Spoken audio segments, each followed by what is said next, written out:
Good morning. All right, ladies and gentlemen, boys and girls, realtors of all designations. Have we started yet? We are welcoming you to our signature sales meeting. How many of you enjoyed last week's meeting of Brandon and I? Those people just got 100% split. Thank you for being here. We appreciate it. Can we do that every week? Yeah. I really liked it. Just show of hands, is everyone enjoying the meeting rotation, going to the different office locations? Everyone like that? Breakfast today, Cracker Barrel, right? First potato I've had in 31 days, I'm excited to say. Okay, so we're going to start off with Jason with Prosperity, who's going to give us our mortgage moment. Give Jason a round of applause. Hello, everyone. Good morning. How are you? Good. Better than your team. Better than me. Yes. Said, as you know, y'all get to razz me for a long time. Better than San Francisco. Yes. It's a I'm perfect ready day, for isn't it. Give it your best shots. Go for it. But today we're going to talk more about mortgage stuff. Shockingly, who would have thought? That's for sure. But some fun facts for everybody that's out there. Who went to Market Trends a couple of weeks ago? Anybody go to Market Trends? I missed it. It was quite crowded, but they did have some good points over there, so I thought I'd share a couple of them.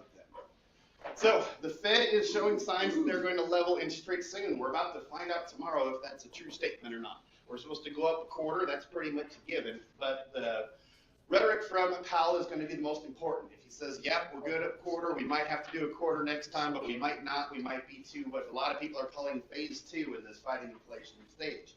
If he does come back with something good tomorrow, the markets will do fantastic and rates will go down. If he comes back and he says, yeah, a quarter's good, but we definitely have a few more quarters on the horizon. We saw the GDP for 2022 and it's not good. Here's what we need to do. Then the market's going to act accordingly. But this presentation was written last week, so we're going to hope for the good news is basically the plan. And a lot of people think that the good news is coming though. What phase 1 was obviously raising rates a ton. We've all seen that. Phase 2 is the leveling phase. That's when they're going to stay flat for a while, and we're going to see what flat does. If the market goes crazy, then they might start raising them again. If the market responds like they want to, and we start bringing inflation down to the magic number of 2%, then we might get to phase 3, which is lowering interest rates, which of course everybody is super excited about. So those are the different phases. But the numbers that brings you up to your buyer. So what does this mean? Why do I care? Basically, well, here's why you care. Right now, it's estimated 1.8 billion with B dollars in hedge funds are sitting on the sidelines, just waiting. Now, some of this money will come in during the leveling phase of phase 2, but most of it will come in phase 3. Does everybody remember the days just a year ago when everything was a cash buyer or conventional and prices were $20,000 to $30,000 over? Well, imagine what $1.8 billion going into the residential market would do to the market. Do you think we'd still have situations where we're asking for cash to close? Do you think that we'd still have situations where the buyers are winning? Not when that much money is coming back into the market potentially. It's not a point of if it's going to happen, it's when. So why does this matter again? Well, if our situation is that we've got somebody saying, I want to wait until the market gets better. This is what happens when the market gets better. All this money comes back into the market that's not being pumped into it now. So if they decide that they're going to be junior market analysts and that they know when the market's going to be good, once that actually happens, that's who they're going to compete with again. They're going to compete with cash buyers again. If you are a mom and pop that's looking to buy a home, you can't afford to be playing the market. You need to get in before. You might lose a little bit, there's no doubt, but you're going to win in the long run. Because when they start competing with this and they've got an FHA offer or they've got a down payment assistance offer, as everyone in this room knows, they are going to lose. They have to buy when they can still win, which is right now. We're already seeing signs that flattening is starting to happen. We're starting to see signs where there's some offers coming in quickly when things are going on the market. If they're saying they want to wait till it's better, almost promise them they're not going to get a house. If they're a conventional with 20% down, they're a cash buyer, they'll be just fine. If they're like, what, 70% of our buyers here in Las Vegas, they're going to run into the same trap they ran into in 2021. So what I want you to do with this information is let anybody that's telling you that says we're waiting for the market to get better, I'd like them to know that when it does, you're not going to get a house. That's my presentation. Thank you. Wow. It was like I was at the meeting. I appreciate it. So we're going to give Lois a second to share with us some great C opportunities. Give Lois a round of applause. So we're starting February now, and I've got 4 CE classes in February. Wednesday, and a Thursday. 2 are Zoom and 2 are live. So go on the website, Sign up. signatureschoolnv.com, sign up there. And the live classes are here, start at 10. The Zoom classes are on Zoom, and they start at 9. So How much are the classes again? the classes are Free. free. Oh, I like that. Yeah, okay. Free. All right, thanks. I make the jokes around. Free. Thank you, Lois. Appreciate you. All right, guys. So we're going to do some wants and needs, but we're going to do this a little bit differently. If you have a want or a need, want meaning that you want to sell your listing, or need meaning you need to sell your listing, just stand up from your seat so everyone in the room can hear you. So anyone have a listing or a buyer want and need? Roy, I can see that you're already ready to go. I'm just turning around. Oh, I don't know. I saw you were prepared. Anybody out there? Go right ahead. See? So I do have a single story in Sun City Anthem. It's a 3-bedroom. It is on the market for $450, I believe right now, $440, $450. And it's right priced to sell, and it's a great area. So as you know, Sun City Anthem hosts the head of the club, and has really a lot of things age restricted. So if you have a 55 or older, please call us. We also have a single story. 89123. So I go by zip code, so hopefully you know where those are. And that is a 3-story with a pool and RV parking. And that one is $440. And that's it. Very cool. Wow. Anybody else? I have a listing just came on the market. It's section 11, 1.359. It has 3,500 square feet. It's shy of an acre. Pool, tennis courts, possibilities for casino, remodels inside. There's some of these going on. I'd love to work. Very cool. A pool and a tennis court. Wow. And room for a casita, 1.139. better known as an ADU. All Yeah. of that. Anybody else have another listing they want to talk about? Other than me? Other than me, anyone? Thomas? We got one that we just did a price reduction, that came down 30,000, so we're finally like closer to where they should be. Well, you overpriced listing guy. It's still a little bit on the higher end realistically, you guys, so, but, we're at $599, it's a 4-bedroom, 3-bath. Most recent comp just went under contract for $550, but it was, needs to be fully vetted. That house is like completely trash compared to theirs fully upgraded, so they're pretty close to where they need to be realistically. Two-story property, it's a little over 2,200 square feet. And I said that we just got them down $599, so it should sell here at this point. Where is it? Right off of Eastern and the 215. There you go, cross We street. also have, we have another one, I have all the details up on me right now, it's a 3-bedroom penthouse suite at Lake Las Vegas. This is right now for $1 million. It's one of those, you need to have the perfect buyer for that type of property. Penthouse. Anything that's looking for Lake Las Vegas top level, literally the entire top level. let me know. That's awesome. Thank you.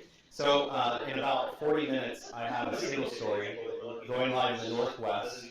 2,900 square feet, 4 bedrooms, an amazing pool, fire pit.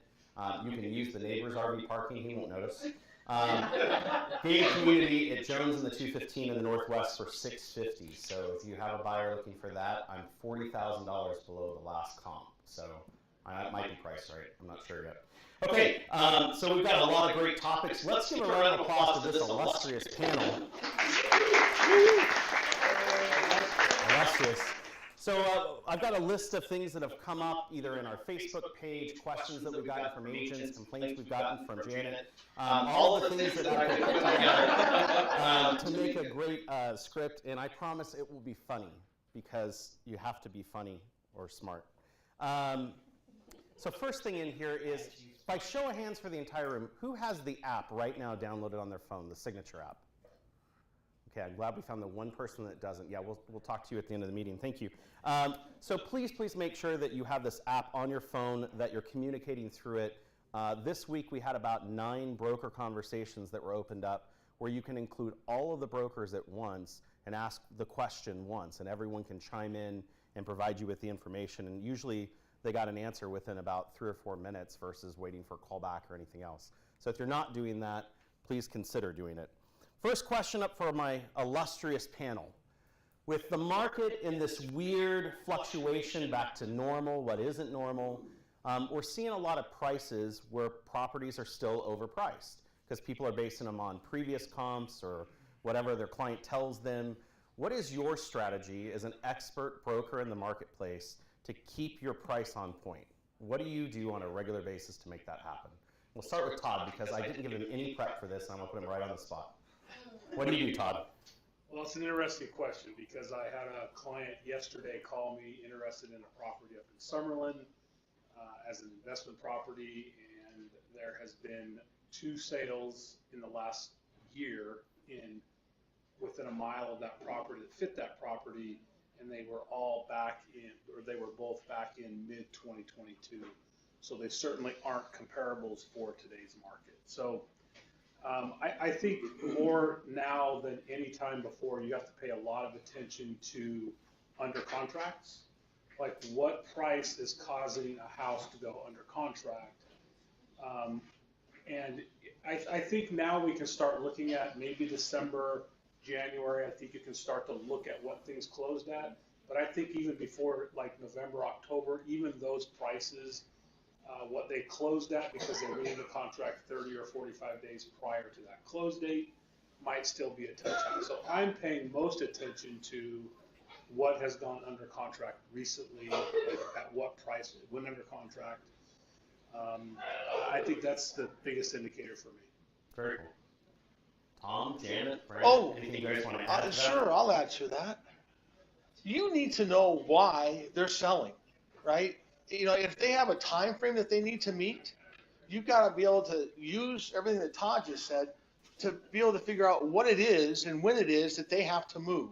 If you've got a seller that's selling just to sell, you're sort of screwed in this market right now, right? Because they have no reason to really worry about their price or anything else. So find those sellers that need to sell, and you do that by asking the proper questions to understand why they're even wasting your time to put the property on the market. So Tom's talking about motivation. Like, Yeah, thank you for rephrasing If they're motivated, you have a more likelihood you're going to be able to get a price reduction a little bit easier, right? My biggest thing I would say is communication. Through the process, you got to communicate. That's the only way you're going to keep your sellers satisfied with what's going on, is communicating what's going on in the neighborhood or in the market, actives, under contracts on a weekly basis in Zolds, and then understanding their motivation so you can do that. And then pay attention to the showings. I mean, if you're absolutely getting no showings, you're not priced right. I mean, you've got to get into where you're getting some showings, and then you're close, and you make those adjustments. But you got to communicate. Ultimately, it's the seller's decision, but our job is to give them all the necessary information for them to make an educated decision. So pay attention to what's happening in the market so that you can give them good information, and they can make the right decision. And you can talk in their ear all you want, and they may or may not hear you. With this communication, I believe in a market like this, you need to send them something they can actually hold in their hand or look at on their computer nowadays and see for themselves where their neighborhood is going. And there happens to be a printout that's very hard to find on the MLS that I absolutely love for this scenario, and it's called the 3-column, and it will print it out with, these are all the ones that are on the market, here's the square footage, go straight across, here's where they were listed, go straight across, here's where they are now, and you can include everything. It's a very easily read form, but it's also something that they can go, well, my agent's sending me this every week, he's keeping in touch with me, and they come to a decision themselves. Todd, you had something you want to add? Yeah, I think more than any, I mean, to go along with what Brandon said, I think more than anything right now, you need to be looking at every one of your listings every single week. And I say that out loud because for the last 3 years, we haven't had to do that, right? I mean, we've been able to watch the showings. We've been able to get a gauge of what's going on based on how many calls we're getting from other agents, how many showing requests we're getting. And you may have listings, you probably have listings that you're not getting those things on. And you need to be re-pulling comps. You need to be looking at every one of your listings every single week and reporting to your client what your findings are. And the bottom line, I mean, this is a time when I'm a huge proponent of don't take an overpriced listing, right? Like if they're not motivated, I talk about motivation all the time. If they're not motivated, let's just not even get in, let's not even waste our time, as Tom pointed out. When my agents come to me and say, I've got a listing appointment, I don't care where it is, I don't care how big it is, I don't care what the sales price is. I only have one question ever for them, and it irritates the hell out of them. Why? Why are they selling? Oh, I have a listing appointment. Okay, cool. Why are they selling? Well, it's $1 million house. I don't care. Why are they selling? Because that ultimately is what's going to cause them to sell, is their motivation, right? So you're probably going to take listings right now that are less motivated people, and that's okay. It wasn't okay a year ago, I'll be honest. It's okay today.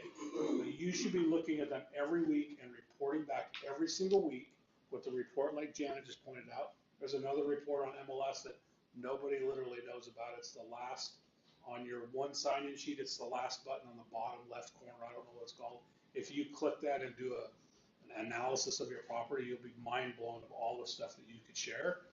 But you need to be doing it weekly more than any ever in probably a lot of your careers right now today. And don't hide behind email. Yeah. Like pick up the phone and talk to them, because if you don't talk to them on a weekly basis, when nothing's happening, that call gets harder and harder and harder to make. And so we hide behind that stuff.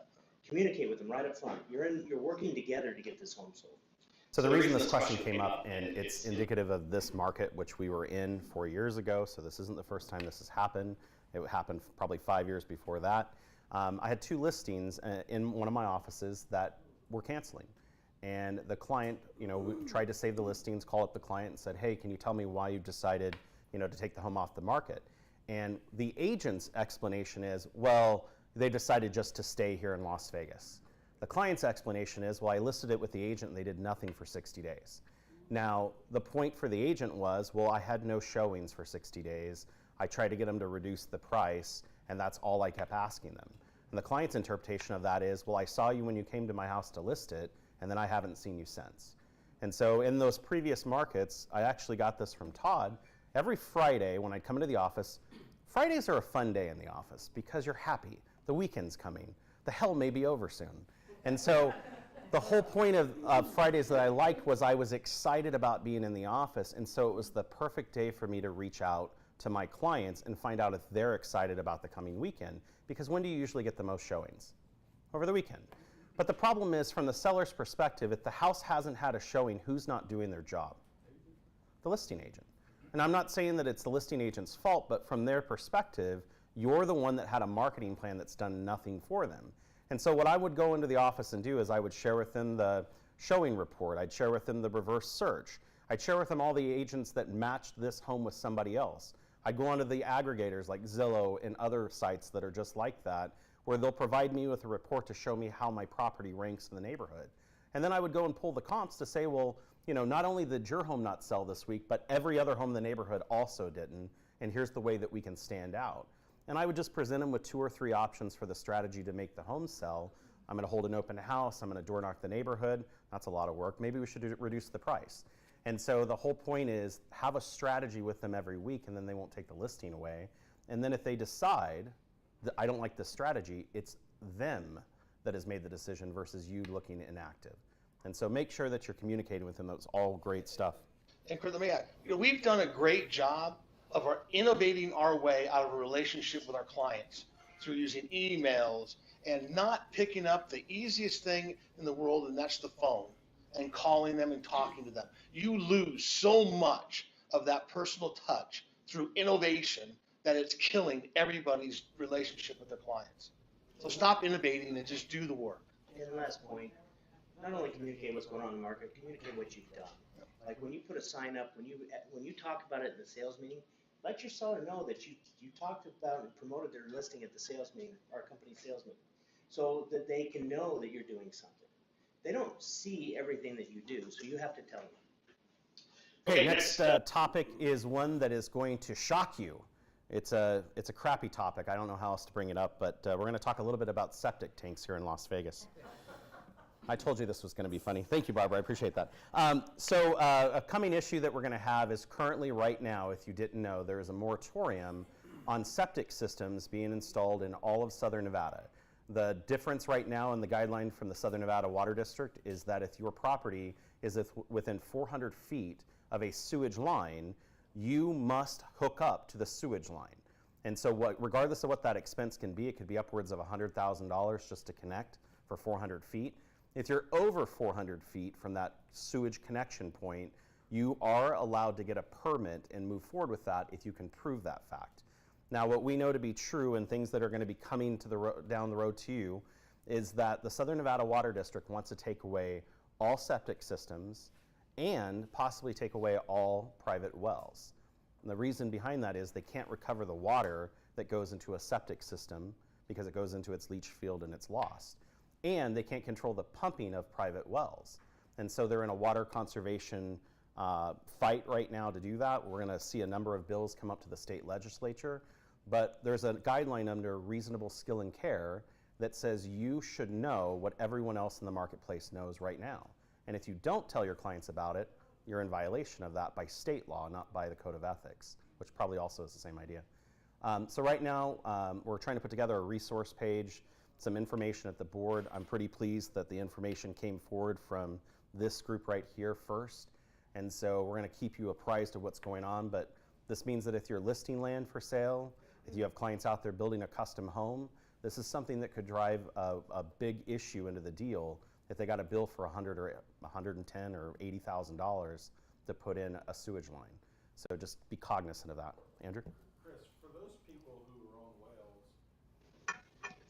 won't there have to be new laws brought to bear because of riparian rights? So the goal, you guys have noticed that there's an energy fight going on in Nevada to make Nevada energy independent, right?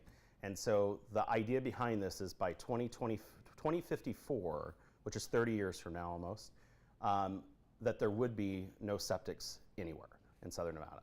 And so a comment was made during the public session at the last Water Authority meeting that this is the next step towards taking wells back, because water rights and things in those basins they're trying to take currently anyway, and they have been for the last 10 years. And so if your septic system fails, they used to have a provision you could go in and put in a new one and you'd be able to do that.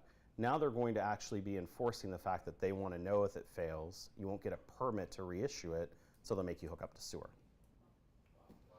And I would just like to say too, that next Thursday at 8:30 at LVR, the Political Affairs Committee will be meeting, and the entire topic is going to be on septics. Yes, water districts. So that's an open committee. I can So- see the septics. It's the water rights with the wells Yeah. that I have an issue with. I get it. You know? Yeah. The state's been trying to revoke water rights for years. Yeah. Oh, yeah, you probably. I have a well and a septic on my house. Let me just say that if you're selling a property, if you're on the buy side and your buyers are buying a property that's on septic, what Chris is saying is this is a subject you should be talking about. You should be letting them know that this is brewing. Because they could move in a year down the road, they could get a letter that says we're hooking you to sewer, it's gonna cost you this much. So we don't know what the law is gonna change to. So have the conversation, has no bearing today, but we don't know what could happen in the future. And I don't know that I'm necessarily, as a Nevadan, I don't know that I'm necessarily opposed to being on sewer for a property, because there are a lot of septic issues that have been happening. And if you've ever done a deal with septic, you run the risk of, are we pumping it? Did we inspect it properly? How long is the lifespan left on it? So all of those things would be cured by this. And I just want to put out there, there's a long way to go still on this issue. The legislative committee chair that will be dealing with it at the state level is Keith Lynham, our downtown office manager. The president over there will be conversing about it. And we have an entire group of about 7 individuals that are looking on how it will impact it. But the point is, I'm more concerned about my consumer that buys a lot from me, and they're getting ready to sell it 10 years from now, and I want to be that listing agent. And they find out that during the course of this deal, whatever buyer buys it that goes to build a custom home is going to have to pay $40, $50 to whatever the amount of money is to put in sewer when every home around him is on a septic system. And so that's kind of what I'm concerned about. And just making sure you get full disclosure to your clients. It varies so much, because if their sewer isn't brought up the street, you would be responsible for bringing the sewer up the street and connect. And that's where the major cost comes in. So like, I am on septic, so I hope my neighbors goes out before me. You know? But seriously, that's where the problem is. So you get these lots way down at the end of these streets that are selling now, but now they're gonna have to endure that entire cost to bring that up. Yeah, so also, the way that you can find out whether or not a property is subject to that is actually call the sewer company, and they'll get you to engineering, and you give them an address or an APN number, and they will tell you how far away from the connection point it is. And this is the information you should know if you're selling a piece of land. How far is the water? Even the listing agreement asks you these questions, and you should be getting this information. Yeah. So call, find out how far away the connection point is, and put that in your listing agreement. Put that in your listing. Put that on your any kind of SRPD disclosure that your vacant land disclosure that you're sending out. All that information should be there. That's your best protection for you, your client, and brokerage. So Keith Lyman says we need to flush this topic and move on. So Are they like banning septic? Like, are they giving any more permits now, or? So the permit moratorium is in effect right now, based on that 400 feet rule. So if you're over that 400 feet, let's say you're out in the rural area on the way up to Kyle Canyon, then you're way over 400 feet for that. They're probably going to have a population cap on this, so it'll just be the southern Nevada metro area, and it probably will exempt some of the smaller cities that surround us that are smaller municipalities. I mean, that's what they've done in other things, but we don't know enough yet to say one way or the other. And if you call, by the way, if you call the city, you call the county, they're like, oh, we haven't made a decision, we'll let you know. And so you have the health district, SNWA, the local municipalities, as Todd was saying, and they're all crossing over on one issue, and you know how the government works when everything crosses over. So obviously, if somebody has a septic tank right now, they're not getting any communication about this. Correct. And so the point that they're trying to do is they're going to take a bill this legislative session, and they're going to try and issue the conversion for the next 30 years. The problem is they have to have a test area, right? And what I've heard is they're considering Section 10 because it's full of luxury homes that probably could afford it. They're considering just doing one area at once to say, hey, listen, this works. And they are going to offer money to help some type of consideration for the cost. We don't know how much. We don't know what it's going to end up costing. And imagine this. Imagine 800 people in 1 month decide to change their septic. Find somebody that can do that job. Okay, we're going to move on. So this just happened this last week, and I hope it happens a lot more. We had a seller call into the office to talk to one of our agents about our agent listing their home. Unfortunately, their home was currently listed. And so in this scenario, to make sure that we don't step on anyone's agency with anyone else, what are the proper steps an agent should abide by when this happens? And this time we'll start with Brandon. Go ahead, sir. All right, so it's kind of a fine line. If somebody called me and asked me to come out and they're listed, I can go out and talk to them, right? But I cannot coach them. I cannot coach them in any way on how to get out of their agreement. I can't tell them you need an unconditional withdrawal. I can't tell them any of that stuff. The only advice I would give them is if you're unhappy with your current agent, call their broker, right? Give that broker a chance to work that out, whatever, that type of stuff. But I cannot help you as long as I cannot list and sell your home as long as you're under an agreement with another brokerage. So you can talk to them, but it's very fine, don't coach them. But your point, as you said clearly, is that they called you. They asked you. You didn't call them. Yeah. They asked you. You're not cold calling, find out somebody's there and offer a service, come out and show them comps and all that. That's not, they called you specifically and asked you to come out. That's different. So also to be clear, they called and left me a message. Can I call them back? Yeah.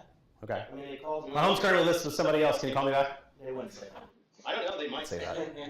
But the whole point is they called me so I could return the call, but I just can't try to solicit them until they get out of the contract. Okay, good point. So the point is that if somebody reaches out to you, you can always talk about you and what you're going to do to get their home sold. You can't tell them what their other agent's doing wrong. You can't have an opinion about what the other agent should have done. If you hear yourself saying stuff like that, zip it up. You can tell them what your marketing plan is. You can tell them what you're going to do to get the property sold. You can tell them what your successes have been. You can tell them everything about you and your business, but you can't coach them on how to get away from the other person. It's literally that simple. And vice versa. If one of your sellers calls you and says, I want an unconditional withdrawal, you know they're being coached by another agent. There's a good chance there is, Probably. but here's the biggest thing. Take this from it. Our job as brokers is to help you guys make more money, period. And so when you have somebody that wants to withdraw their listing, don't just withdraw their listing. Like, let the broker talk, put it on us. Let us see if we can save that listing. Let us see if we can solve the issue. Yep. You know what I mean? That's what we're here for. So, I see too many people giving conditional withdrawals almost like candy.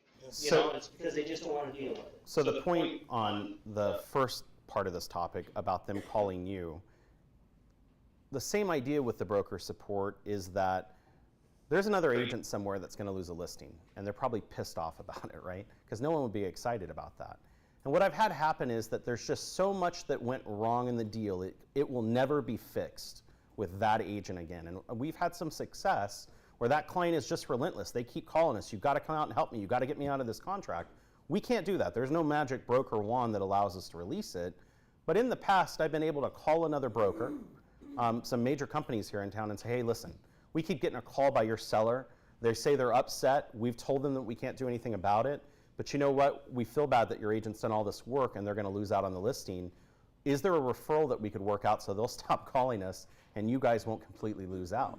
And I've had that conversation with several major brokers in town that said, oh, absolutely, let me talk to my agent and we'll get back to you. And so don't do that yourself. Have one of the brokers here have the conversation. But the whole idea is there can be a win-win in it for both people. But it all comes back to the fact they say the same thing. My agent never called me again. They stopped talking to me. They won't tell me why my home won't sell. So anything else you guys want to add to that? It can happen inside the company as well. Yes. I got one recently. A lady called and said she wanted to fire her agent because she sold her house too fast. Yeah, I hear you. What? Like I thought you were saying. But we had to move it to another agent in the company. It just closed. Both parties got paid. And so we can move it inside the company as well. It doesn't just have to be outside of the company. And that'd be our first choice. Yeah, of course. That's what we're going to try to do every time. This question's going to blow your mind. It blew mine when I heard it. So it seems with the decrease of buyers in the marketplace, there aren't 50 offers on every home. It seems that every offer has more to it than previous offers have. And so one of the comments on our Facebook page is that they're seeing more and more counters, meaning more than 2, maybe 7 on an offer. Why do you think that is, that agents are having so many counters on a deal, and what can they do to fix it? I'll leave that open to the group. Anyone on the group? First one up. Sure. Look, it's called negotiation, right? The market has shifted. The buyers used to have. It's a network right there in your nose. Yeah, I know. That's amazing. I know. We try to keep him on script. But Yeah, come on now. Otherwise, you don't know what I'm going to say. Well, the buyers in the past had FOMO, right? The fear of missing out of being able to buy a house because everybody was buying a house. That's gone, right? So now they're indecisive, and agents, your job is to change their indecisiveness to decisiveness and have it get sold, right? So those little things that going back and forth and negotiating for this, negotiating for that, is all part of making your client happy and willing to move forward with that transaction. So get over not having to work, right? you can make No, the good. same- Change it to a nicer way. You can make the same kind of money you made in the past. You're just gonna have to work harder to do it. Every deal is gonna be harder than it was, right? But really, what it comes down to is communicating with the other side, talking with the other agent on the phone a little bit. And I'm not saying negotiate the whole deal out on the phone. I think there's importance of having it in writing, and there's a process you take your buyer and seller through so that they feel comfortable they got the most or got as least amount they can through that process. But if you're going 7 deep, I mean, you need to be having some kind of a conversation with them. And I'm not talking with your client, I'm talking with the other agent. Let's try to find a common ground so we can get this thing done. Because that's what you're hired for, to help buyers buy and sellers sell. Put the deal together. I think the one thing people forget is that every counter is a Rejection of the offer that you wrote to begin with. And so you're giving the opportunity to lose out on the deal. And the counters I'm seeing out there are for some dumb stuff, right? I mean, I saw 2 counters go back and forth over a backyard barbecue that I wouldn't give $50 for. But 2 counters went back and forth over this barbecue. And so it's the point of making sure that these things are actually what they're focused on and not just some random reason. Todd? This is happening because of public perception and public perception only.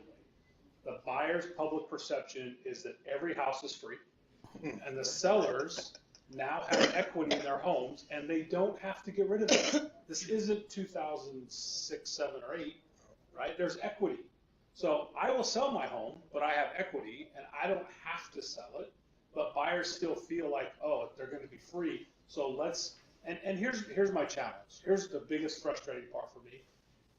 And I'm not talking about anybody in this room, but if you're watching online, I'm talking about you. No, I'm just kidding. Look, it's the agents coaching them. Oh, we can get you this, this, this, and this. Work with me. It's going to be great, right? I mean, be careful what you're promising your clients, because you absolutely 100% don't know what the seller's going to do. And I don't care if you represent the seller or not. You do not know what the seller's going to do. Great point. So So stop telling the buyers that I can get this deal done, and the sellers come back and go, look, my house is just not for free.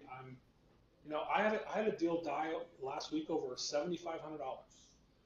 My seller said, look, I'm not going below this number. I don't care what it is. And the buyer said, well, I'm not going above this number. And guess what? They're all looking for somewhere else to buy and sell because it just didn't work. It's about public perception, but how do we curb public perception? Say again? Educate and communicate. Yeah. So stop telling them what you can do. Help them understand what the possibilities are, and then work towards the possibilities. It's a great point. Don't tell everyone you can get closing costs, because you may not be able to get closing costs there. But there is an opportunity we can ask for it. In this market, people are more open to it. It doesn't mean they're going to do it. So be careful. That's a good point. When I get to a lot of counters, I'll either coach the buyer or seller. The more counters we get into, the more opportunities we have for mistakes. Yeah. And mistakes are not good for either side. Agreed. All right, we're going to take this a step further because it doesn't just end there. Amy brought up a great point in the transactions that she's working on with her agents that now properties are getting under contract, and the one thing that is killing more deals than anything else, repair request issues. So that, I like the way the crowd worked into that one. You should have led with that. I know. How's that state contract going? So just to paraphrase this, you work so hard to finally get a deal there. They conduct a home inspection. They send you back that home inspection. And I see this most common, fix everything on the itemized summary page, right? And some of the itemized summary items aren't even repairs. They're just noting things about the house. And so step one, in my opinion, is if you are a buyer's agent asking for something, have a review with your clients and be more specific on what they really have to have. Because 48 items I saw in one just last week, and most of them were stupid. I'm not saying it's a stupid request. I'm just saying it was stupid. And so, what are your guys' thoughts on this? How do they get around this issue and make it better? Have a conversation with them. Don't be lazy and just send over that sheet. I mean, actually. Send over the sheet.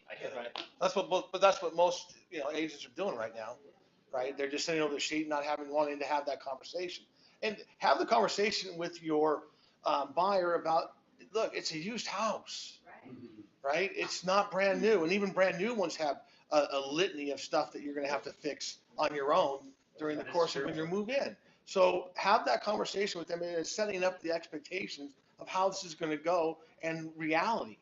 Yeah, it's not designed to get you a new house. It's designed to identify major problems at home, structural, mechanical, things that are going to cost a lot of money. Those are the things you're looking for in those inspections. Yeah, you might be able to get a few other things done, but overall, it's the major things that they need to be aware of. So what you guys are saying is that before I actually even do a home inspection, I should sit down with my buyer and say, listen, I want you to be prepared that this is going to be the process of what's going to happen. We're going to get a report, and your initial thing is, oh my God, there's things wrong with my house. But don't freak out. We're going to assess it, find out how it matters. And everything doesn't have to be fixed up front. I think you have that conversation way before you start working with them. Agreed. There's a whole process of what that's going to entail, and then remind them as you're doing it. Do it after the third counter. Well, I would usually talk to my buyers right prior to the home inspection of the fact there are health and safety issues, and there could be appraisal issues, and those will have to be taken care of. But if it's cosmetic, there are 3 blinds bent in the baby's room, yeah, no, that has nothing to do with health, safety, or appraisal, and it's a resale house. Yes. But if they truly want those blinds fixed, you put it on repair request. Yep. I and you don't tell them, no, we're not doing this, we're not doing that. You educate them on what what it's designed for, but if they truly want those blinds fixed, you put it on. Because if you don't, you're gonna end up paying for those blinds. The other thing I noticed is when you only give someone one option, you box them into a corner. I like to make sure that my buyers are open to multiple solutions for the problem. Hey, listen, we could get the seller to bring in a contractor to make these repairs. We could get you a bid from a contractor you trust to make these repairs. We could go and just ask for an amount of money that you feel comfortable with if you feel comfortable dealing with these items later. But by providing 3 or 4 options to them that are solutions, instead of just, oh, we're going to fix 48 items, it also gives more wiggle room for the parties to figure out a solution. So let me just say this. After having the conversation with their clients, going through all 48 lines, number 1 says this. What do you think about that, Mr. and Mrs. Buyer? Why do you want that repaired? What do you want repaired? I always like to ask them, okay, of that, what would you like repaired? Because so many times I get a repair request that comes over and it's the summary page and it says potential blah, blah, blah, blah, blah. Well, they didn't ask me to repair anything. It just said there was something potentially wrong. Okay, great. I don't have to do anything with that because there's no one asked me to do a repair. They didn't say what they wanted done. So I want to make sure I'm clear with my buyer on that. And when we're completely done, I ask one final question.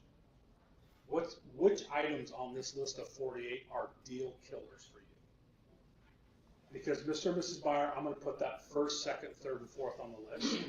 But as soon as they know that I think that not all of these are deal killers, they'll start to rethink the process of, oh, wait, okay, yeah, maybe there are some that are have-tos, but I could live with some of the others, and let's put it in that order, because I want to get the first 5 things fixed, and the other things, okay, great, whatever works out. So have the conversation, it's about communication, and then just ask them what's going to kill the deal.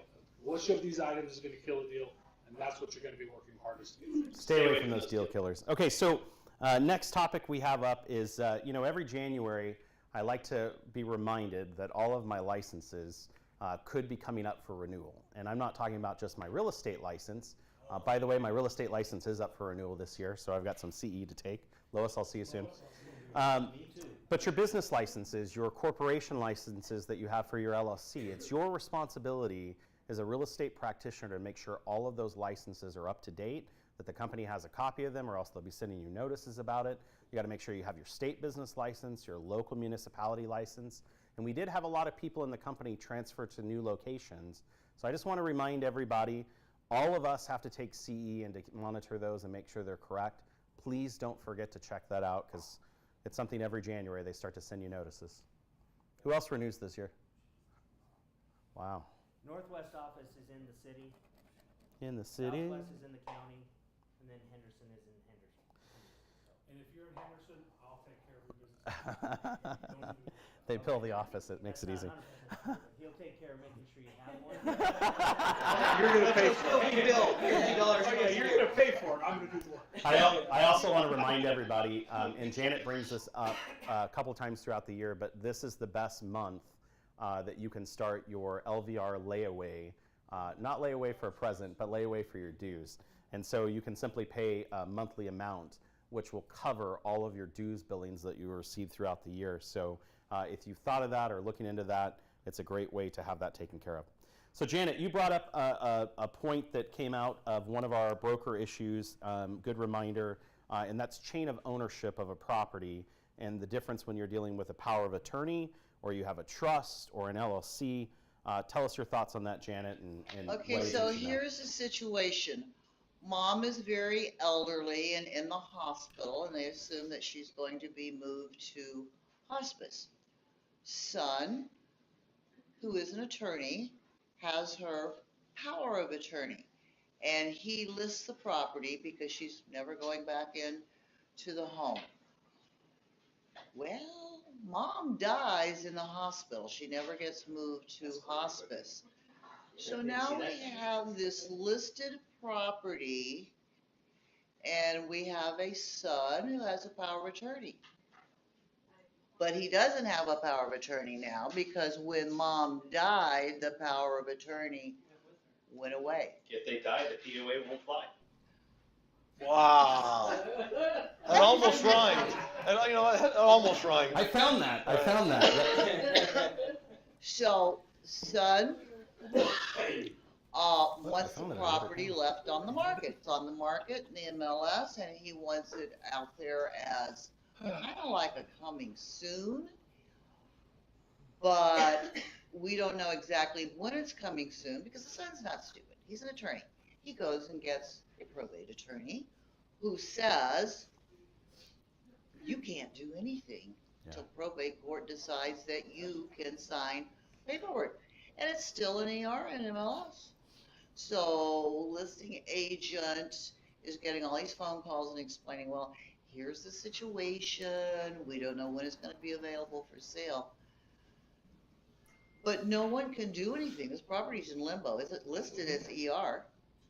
There's no one who has the authority to change it to temporarily off the market, withdrawn conditionally. I'll change it. Yeah, I'll change it. You're ruining my punchline, you guys. Can't sell a house you can't sell. I'm not changing it. So anyway, I don't want the MLS fine.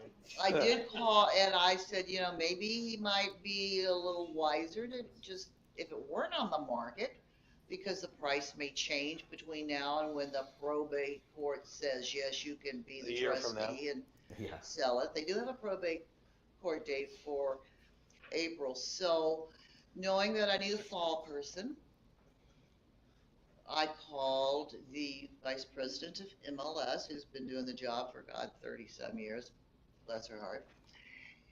And I said, here's the situation. No one can sign. She's like, well, you could put it in temporary status. See? But then I'll automatically come back out. For up to 90 days. And I'm like, well, 6 months out though. Who has the authority to sign to change it from ER to temporary status? So, right or wrong, after discussing it with the MLS head banana, we did change it to WC. Just because I said, no one's going to sign it, but I'll sign it. So it's going in the back on the market. It's in the market now as WC. But a lot of people don't realize that. They would have just proceeded right on. I've got the power of attorney. I can sell. Well, no, you can't if the person that gave you the power has passed. So just be aware of that. So just a reminder that if you list a property and you have a POA or there's a trust, those items have to be in your file when you list the home because you have to prove you have a clear chain of title to be able to convey the property. And so the recommendation we usually make as brokers is, who is your second opinion that this POA, by the way, there's multiple forms of a POA. There's multiple differences in a trust. And so whenever time I get something like this, I run it by my escrow officer to say, could you convey title based on this documentation? And you got to make sure the stories make sense when you're telling it to the brokers. Okay. So this question came up from an agent, and I didn't see any answers on there, and so I felt bad. And so I want to give the answers from this group here, and then I want to do a show of hands from the group out there. Do you recommend attending your client's signings when it's that closing day? Yes or no? Yes. Yes. Show of hands, everyone who recommends it. There you go. You heard it. Good luck. You heard it here first. Okay, we'll let that one go because that was pretty easy. Having the hard conversations, do the job they're paying you for.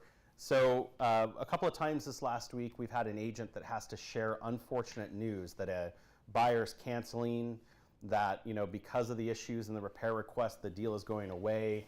Someone lost their job the day of closing, and now the deal is not going to close 2 days away from when they're moving. Talk about making the hard calls and the job as an agent. I'm with him. I'm late. Yeah. You want me to start? What happened to him? I'll start and you can soften the blow. Look, have the conversation, guys. It's a fact of life. What's happened has happened. The sooner you get that communicated over the other side, the better it is for everybody. What's worse is when you hold on to it and a week or so go by and then you say this has happened and they go, why didn't you tell me a week ago?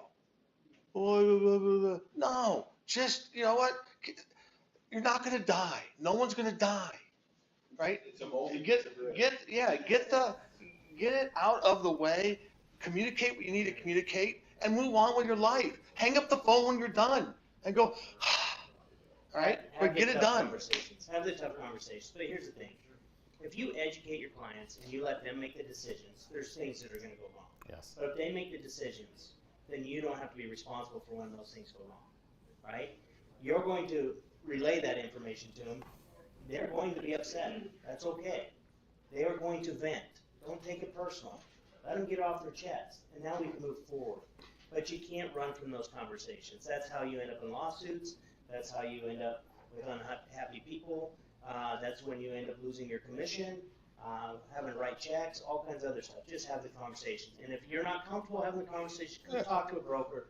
Let us help you make that conversation. Yeah, so this issue is the most common thing that comes forward that we see is that, you know, the anticipation of the horror of having to share bad news with these people you've grown to love is the thing that keeps agents up at night, right? That's why I have heart palpitations in some cases.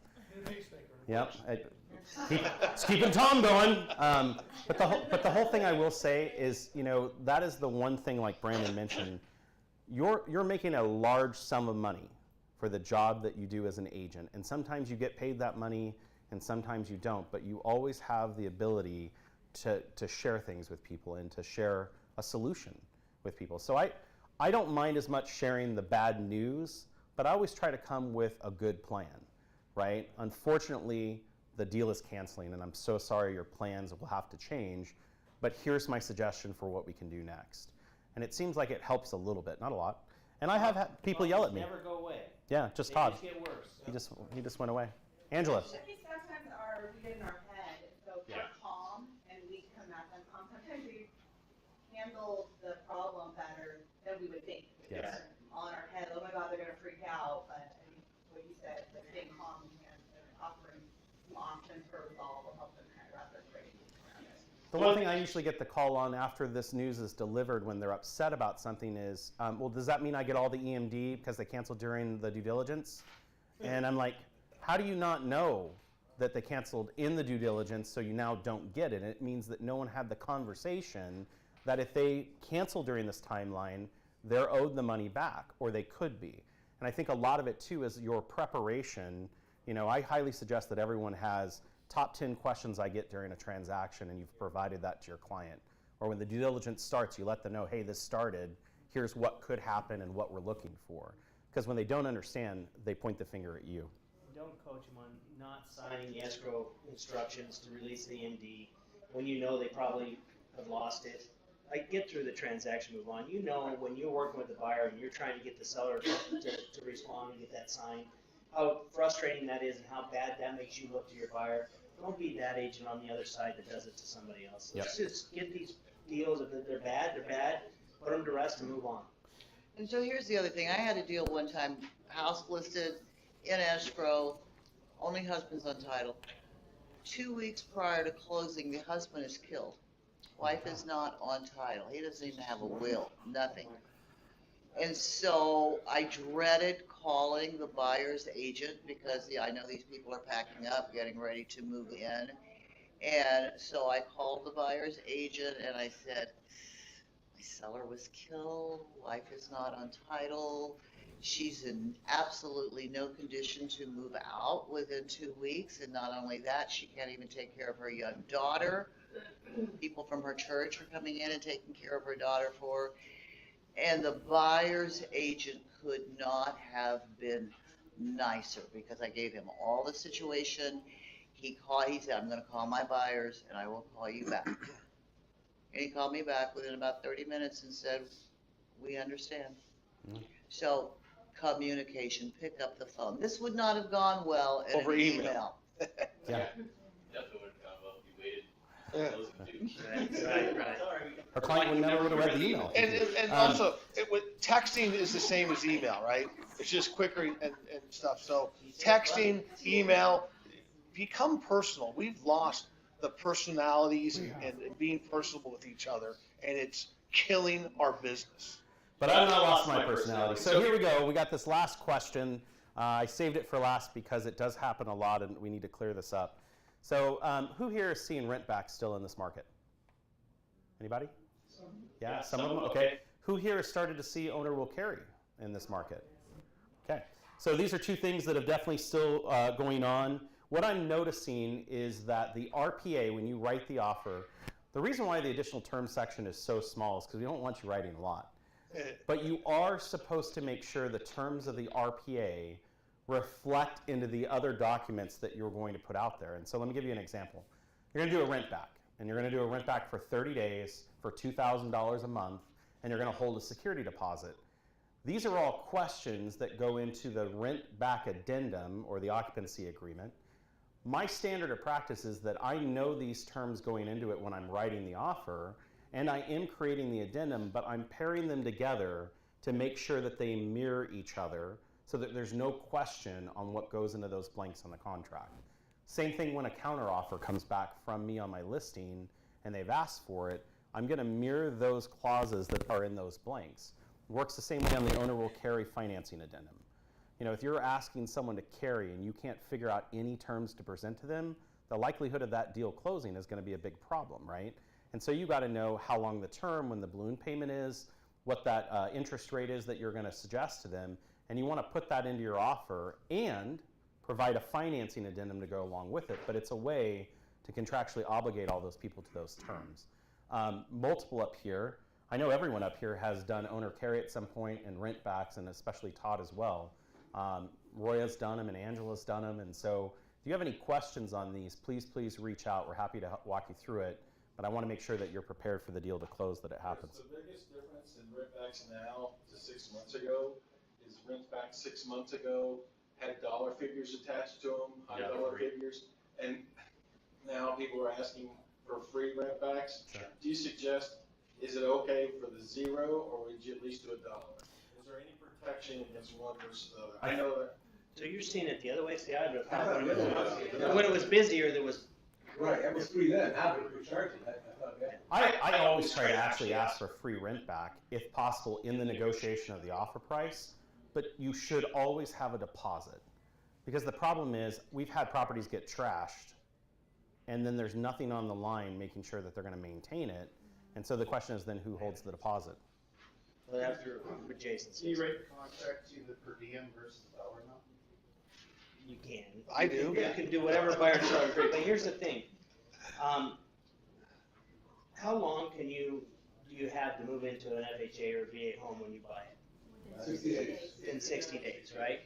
If you're not charging anything, Andrew, right? There's nothing there.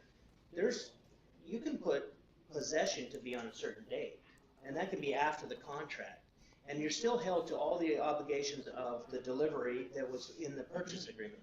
You don't always have to do a lease, especially if there's no money there or anything being put there. So you can have a close date and a possession date. Yep. They can be different. I always wondered why those 2 dates were there.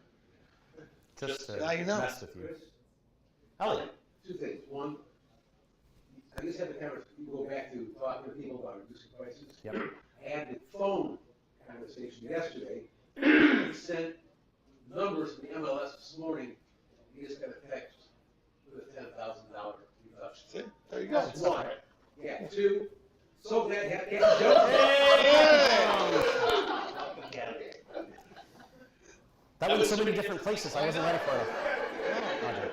And Ellie's pregnant. Yeah. And you're not the father. Roger, go ahead.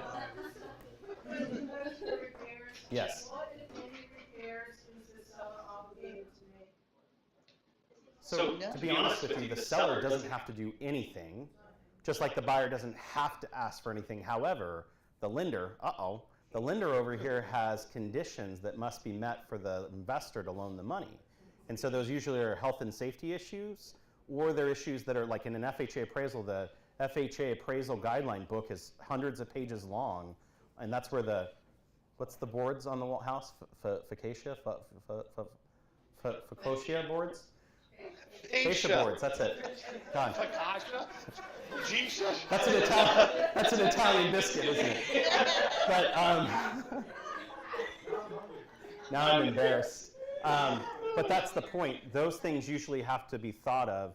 I had an appraiser one time say the toilet doesn't work, and I'm like, how does he know the toilet doesn't work? Because he used it while he was at the house. We found out later.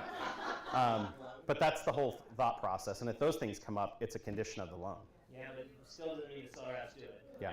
But it just has to be done. But they won't be able to get a loan on another property Until it or gets- another buyer that's still in the system. It could possibly show up forever. Yep. Any other questions? Yeah, well, you're going to follow up to that? So the buyer can pay for it, the seller doesn't necessarily. Ooh, that's a different question. So let's think about this. Let's say there's $5,000 in repairs and the seller says, I'm not paying for anything. The buyer's like, that's okay, I've got $5,000, I'll do it. And the lender says, well, you got to have these things done or we're not going to bring in the appraisal, it's a condition. And so now the buyer pulls $5,000 out of their pocket and makes some repairs to the house. Deal cancels. What happens to the buyer's $5,000? And so that's the concern. What are you going to say? We just had this, I think we asked the person who's not, or that's not here. Yeah. And he had said, it can be done, there's a hold harmless There is. form or Yeah. something that should be done in the event something were to go sideways. 100%. And done at closing. You educate them the pros and cons of doing that, Yeah. right? And the con could, this deal could go bad, you could lose your $5,000, but ultimately it's their decision. If they want to move forward, then you've gone through that, you would have something signed to cover your back that you had that discussion, and they understood the risk, but it could be done. Funny enough, there are companies out there, repair companies, that understand that this is a common occurrence, And they'll do and they it. actually have a process in place that will bill escrow out of the buyer's closing funds or the seller's proceeds and do the repair if you're close enough to the closing window. Curbio.com does that. Curbio.com. C-U-R-B? Not yet? Coming soon. Any other questions? Tom Blanchard at MSN.com. Anything at all? Anything at all? Yes. Oh, Any- Janet does. Janet. Go ahead, Janet. Okay, I did do the newsletter. Somehow in the transmission of the newsletter, some important things got cut off. Oh, no. So I just want to remind you, one, here's the schedule of events. First Tuesday, which is next Tuesday, sales meeting is here. Second Tuesday, it's in Northwest. That's correct. No. Green Valley, sorry, Green Valley. That's not correct. It's, You're giving out bad information and I'm biting like a fish on a hook. Tom and I will be in Northwest, the rest of you can go to Green Valley. Third is Northwest, and fourth will be a video or whatever. And fifth will be a whatever if needed. This is the fifth Tuesday of the month. Yeah. And so we're rotated. So this one will be here, the next fifth Tuesday will be Green Valley, the next fifth Tuesday will Well, be. say this, so we're going first here, second north. No. No. Second Green Valley. Let me just put it out I there. read the newsletter this morning. Oh, they just sent it out again. Okay, your newsletter went out again. Hey, real quick before I lose everybody. I have to finish. I know, but they're not listening, so let's real quick to Ellie's point. Every week before the sales meeting, there's a text that goes out. There's a Facebook post that goes out and says the location, what the topic is. I love that you all are here for it. Janet, go ahead. Okay, so, and mark your calendar, February 25th, which will be our annual awards gala on a Saturday Gala. night. Gala. But I was anyway, like the way it sounds. Yes. but I'm very excited, the office meeting on March 7th, which will be right here, I have March someone. 7th. Holy mackerel. I'm just throwing it out there, so you mark their I calendars. know. Stay here and wait. Will be, I have someone coming in talking about assumptions and the dangers, because a lot of people are calling me and saying, so my seller said that he's willing to let his loan be assumed. Well, yeah, he's got a conventional loan. Hello, you can't do that. Lender could call the loan due and payable.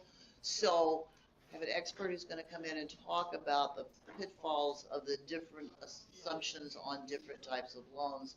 So please join us right here, March 7th. And let me add, since we're putting stuff out there, February 8th at 10:30 at the Northwest office, there's tips and tricks on SkySlope for anybody that wants to know more about SkySlope. We'll have that meeting there, and bring your laptops so that you can do the work while we're teaching you, all right? 25th is at the Emerald, Queensridge, that's where we're having the awards night, should be a nice event. We finished up the academy last week, those are their numbers over there, they talked to 576 people, 73 leads, and 16 listing appointments. The next one is February 20th through the 24th, so if you're interested in spending the week with me at the academy, send me a message in the app and we'll get you registered for this week. Well worth it. Hot dog. Happy birthday. Randy, what are the dates? The 20th through the 24th of February. Guys, thank you so much for your time today. We appreciate you. If you have any questions, let us know. Have a great week. Sell something expensive. It helps.